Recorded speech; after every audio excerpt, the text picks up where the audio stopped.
ಇನ್ನು ವಯನಾಡು ಪ್ರಿಯಾಂಕಾ ನಾಗಲೋಟ ಮುಂದುವರಿತಾ ಇದೆ. ಪ್ರಿಯಾಂಕಾ ಗಾಂಧಿ 94,000ಕ್ಕೂ ಹೆಚ್ಚು ಮತಗಳನ್ನು ಪಡೆದಿದ್ದಾರೆ.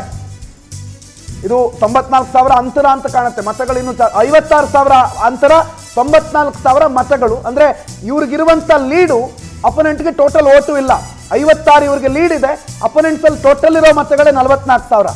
ಸೊ ಮೊದಲ ಬಾರಿಗೆ ಲೋಕಸಭಾ ಬೈ ಎಲೆಕ್ಷನ್ ಅಲ್ಲಿ, ಅಂದ್ರೆ ಮೊದಲ ಬಾರಿಗೆ ಚುನಾವಣಾ ರಾಜಕೀಯದಲ್ಲಿ ಭರ್ಜರಿಯಾಗಿ ಮುನ್ನುಗ್ತಾ ಇದ್ದಾರೆ ಕಾಂಗ್ರೆಸ್ನ ಅಭ್ಯರ್ಥಿ ಪ್ರಿಯಾಂಕಾ ಗಾಂಧಿ.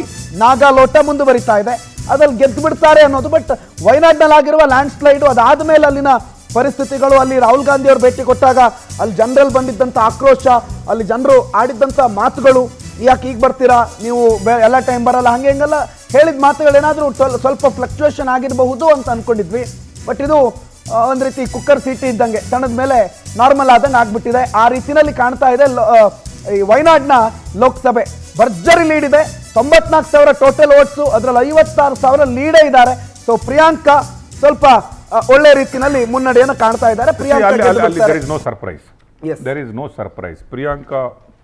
ಗಾಂಧಿ ವಾದ್ರಾ ಅಲ್ಲಿ ಆ ಲೀಡ್ ಅನ್ನು ತಗೊಳ್ತಾ ಇರೋದು I think it is a trademark victory ಅಲ್ಲಿ. ಅದು ಎಲ್ಲರಿಗೂ ಗೊತ್ತಿದ್ದ ವಿಷಯ. There is no surprise that ಅಲ್ಲಿ ಬಿಜೆಪಿ ಬರುತ್ತೆ ಅಥವಾ ಅಲ್ಲಿ ಪ್ರಿಯಾಂಕಾ ಗಾಂಧಿ ವಾದ್ರಾನ ಯಾರಾದರೂ ಸೋಲಿಸ್ತಾರೆ ಅನ್ನುವ ಯಾವ ಸರ್ವೆಯಲ್ಲಿ ಹೇಳಿಲ್ಲ ಅಥವಾ ಕಾಮನ್ ಅಂಡರ್ಸ್ಟ್ಯಾಂಡಿಂಗ್ ಅಲ್ಲಿ ರಾಯಬರೇಲಿ ಸೋತಾಗ್ಲೂ ಇವ್ರು ಕೈ ಹಿಡಿದಿದ್ದಾರೆ. ಚನ್ನಪಟ್ಟಣ ಬೊಂಬೆ ಆಟ ಮುಂದುವರಿತಾ ಇದೆ. 4ನೇ ಸುತ್ತು ನಿಖಿಲ್ ಕುಮಾರಸ್ವಾಮಿ ಮುನ್ನಡೆಯನ್ನ ಪಡೆದುಕೊಂಡಿದ್ದಾರೆ. ನಿಖಿಲ್ ಕುಮಾರಸ್ವಾಮಿ ಈಗ ಮುನ್ನಡೆಯಲ್ಲಿದ್ದಾರೆ. 20,676 ಮತಗಳು ನಿಖಿಲ್ ಕುಮಾರಸ್ವಾಮಿ ಹತ್ರ ಇದೆ. ಬೇರೆ 19,000 ಚಿಲ್ಲರಲ್ಲಿದ್ದಾರೆ. 1,300 ಮತಗಳ ಅಂತರದಲ್ಲಿ ನಿಖಿಲ್ ಈಗ ಮುನ್ನಡೆಯಲ್ಲಿದ್ದಾರೆ. ಸರ್, 1,900ಕ್ಕೆ ಬಂತು ಲೀಡು. ನಾವು 600, 200, 300 ಇದ್ವಿ. 1,100 ಆಯ್ತು, ಈಗ 1,900ಕ್ಕೆ ಬಂದಿದೆ. ಸೊ ಒಂದು ಸ್ವಲ್ಪ ಕಂಫರ್ಟೇಬಲಿ ನಿಖಿಲ್ ಮುಂದೆ ಹೋಗ್ತಿದ್ದಾರೆ ಅಂತ ಕಾಣ್ತಾ ಇದೆ. I told you this is positive trend ಅಂತ ನಾವು ಕರಿತೀವಿ. ಅರ್ಲಿ ಟ್ರೆಂಡ್ ಆದ್ರೂ ಕೂಡ ಇಟ್ಸ್ ಎ ಪಾಸಿಟಿವ್ ಟ್ರೆಂಡ್. ಎಲ್ಲ ಮತಗಟ್ಟೆಗಳಲ್ಲೂ ಕೂಡ ಟರ್ನಲ್ಲೂ ಕೂಡ ಸ್ವಲ್ಪ ಅಂತರಗಳನ್ನು ಹೆಚ್ಚಿಸ್ತಾ ಹೋದ್ರೆ it will show a positive trend to that candidate, that ಎಲ್ಲ ಕಡೆನೂ ಆ ಪಾಸಿಟಿವ್ನೆಸ್ ಇದೆ ಅಂತ. ಇಲ್ಲಿ ನಿಖಿಲ್ ಕುಮಾರಸ್ವಾಮಿಗೆ ಎಡ್ಜ್ ಇದೆ ಅಂತ ನಾವು ಯಾಕೆ ಹೇಳ್ತೀವಿ ಅಂದ್ರೆ, ಟ್ರೆಂಡ್ ಈಸ್ ಇನ್ಕ್ರೀಸಿಂಗ್. 600ರಿಂದ 700 ಆಯ್ತು, 800 ಆಯ್ತು, ಈಗ 1,300ಕ್ಕೆ ಬಂದು ನಿಂತಿದೆ. ಅಂದ ಮಾತ್ರಕ್ಕೆ ಇಲ್ಲಿ ಯೋಗೇಶ್ವರ್ ಸೋತ್ರ ಅಂತಲ್ಲ. It can change any time. It's not a big lead. But trend, ಈಗಿನ ಅರ್ಲಿ ಟ್ರೆಂಡ್ ಏನು ತೋರಿಸುತ್ತೆ, ಇದು ನಿಖಿಲ್ ಕುಮಾರಸ್ವಾಮಿ ಅವರನ್ನು ಗೆಲುವಿನತ್ತ ಪಾಸಿಟಿವ್ ಅತ್ತ ತಗೊಂಡು ಹೋಗ್ತಾ ಇದೆ ಅಂತ ತೋರಿಸ್ತಾ ಇದ್ದಾರೆ. ಇದು ನಮ್ಮ ಜಮೀರ್ ಅಹಮದ್ ಖಾನ್ ಅವರ ಹೇಳಿಕೆ, ಸ್ಟೇಟ್ಮೆಂಟ್, ಅದರ ನಂತರ ಆಗಿರುವಂತ ಟ್ರೆಂಡ್. ನಾವು ಇಫ್ ಇನ್ ಕೇಸ್ ನಾವೇನು ಅಸ್ಯೂಮ್ ಮಾಡೋದಾದ್ರೆ, ಆ ಸ್ಟೇಟ್ಮೆಂಟ್ ಇಲ್ಲದ ಚುನಾವಣೆ, ಆ ಸ್ಟೇಟ್ಮೆಂಟ್ ಬಂದ ನಂತರದ ಚುನಾವಣೆ, ಆ ಟ್ರೆಂಡ್ ನೋಡಬಹುದು ಸರ್ ಇದರಲ್ಲಿ. ಜಮೀರ್ ಅಹಮದ್ ಖಾನ್ ಅವರ ಸ್ಟೇಟ್ಮೆಂಟ್ ಏನು ಎಫೆಕ್ಟ್ ಆಗಲ್ಲ ಅಂತ ಹೇಳಲಿಕ್ಕೂ ಆಗಲ್ಲ. Because it's A worst statement ever one politician can give. ಅಂತಹ ಸ್ಟೇಟ್ಮೆಂಟ್ಗಳನ್ನು ಕಾಂಗ್ರೆಸ್ಸಿನ ಯಾವ ಮುಖ್ಯಮಂತ್ರಿಗಳಾಗ್ಲಿ ಅಥವಾ ಡಿ ಕೆ ಶಿವಕುಮಾರ್ ಅವರ ಅಧ್ಯಕ್ಷರೇ ಒಪ್ಕೊಂಡಿಲ್ಲ ಅದನ್ನು.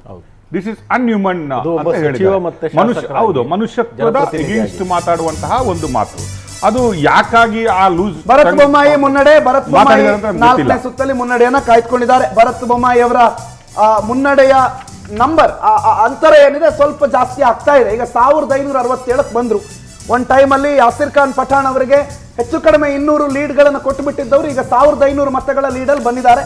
ಸೊ ಯಾಸಿರ್ ಖಾನ್ ಪಠಾಣ್ ಹಿನ್ನಡೆ ಅನುಭವಿಸ್ತಿದ್ದಾರೆ. ಕಾಂಗ್ರೆಸ್ ಅಭ್ಯರ್ಥಿ ಯಾಸಿರ್ ಪಠಾಣ್ ಅವರ ಆಯ್ಕೆ ಈಗ 21,910, 20,343 ಈ ನಂಬರ್ಸ್ ನೋಡಿದಾಗ 1,500 ಮತಗಳ ಅಂತರದಲ್ಲಿ ಭರತ್ ಬೊಮ್ಮಾಯಿ ಮುನ್ನಡೆಯನ್ನ ಕಾಯ್ದುಕೊಂಡಿದ್ದಾರೆ.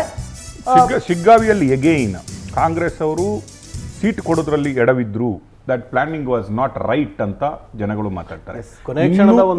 ಇನ್ನೂ ಹೆಚ್ಚಿನ ಕಾಂಪಿಟೇಷನ್ ಅನ್ನು ಕೊಡಬಹುದಿತ್ತು. ಅಲ್ಲೂ ಜಮೀರ್ ಅಹಮದ್ ಖಾನ್ ಅವರ ಸ್ಟೇಟ್ಮೆಂಟ್ ಅವರು ಕೈವಾಡ ಮಾಡಿದ್ರು. ಅಂದ್ರೆ ಪಂಚಮಸಾಲಿಗೆ ಆಲ್ಮೋಸ್ಟ್ ಕೊಡಬೇಕಾಗಿದ್ದಂತ ಸೀಟನ್ನ ಇಲ್ಲ ಅಲ್ಪಸಂಖ್ಯಾತರಿಗೆ ಕೊಡಿ, ಗೆಲ್ಲಿಸ್ಕೊಂಡು ಬರೋ ಜವಾಬ್ದಾರಿ ನಮ್ದು ಅಂತ ಹೇಳಿ ಲಾಸ್ಟ್ ಮೂಮೆಂಟ್ ಚೇಂಜ್ ಮಾಡಿಸೋದು. ನಂತರ ಅಜ್ಜಂಪೀರ್ ಖಾದ್ರಿ ಅವರದ್ದು ಒಂದು ಲಾಸ್ಟ್ ಮೂಮೆಂಟ್ ಸ್ಟೇಟ್ಮೆಂಟ್ ದಲಿತರ ವಿರುದ್ಧ, ಅದು ಕೂಡ ಪಾಸಿಟಿವ್ ಆಗಿದೆ ಅಂತ ಅನ್ಸುತ್ತೆ.